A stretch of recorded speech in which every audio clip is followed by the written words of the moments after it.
শ্রাবণ মাসের 6 রোজা, এগুলা ইবাদতগুলো আমরা মুরব্বীদেরকে দিয়ে দিয়েছি।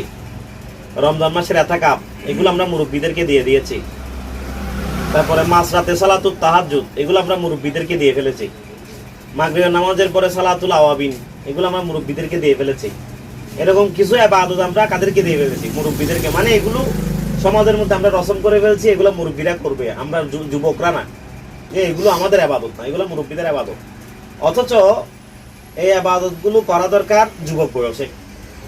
কি বয়সে? যুবক বয়সে। ইতিকাফ যুবক বয়সে রাখলে, বুড়া হয়ে রাখার চাইতে যুবক বয়সে রাখলে আল্লাহ বেশি পছন্দ করবেন। তাহাজ্জুদ নামাজ বুড়া বয়সে না পড়ে যুবক বয়সে বললে আল্লাহ বেশি পছন্দ করবেন।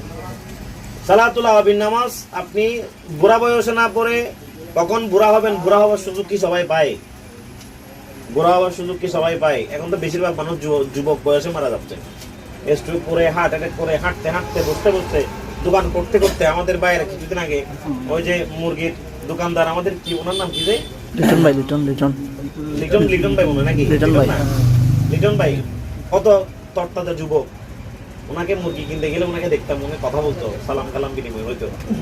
সুস্থ স্বাভাবিক একজন মানুষ হুট করে মারা গেছে না? এরকম এই যুবকদের মৃত্যু হার এখন বেশি। তো আপনি বুড়া হবেন কখন? কখন ইতিকাফ করবেন?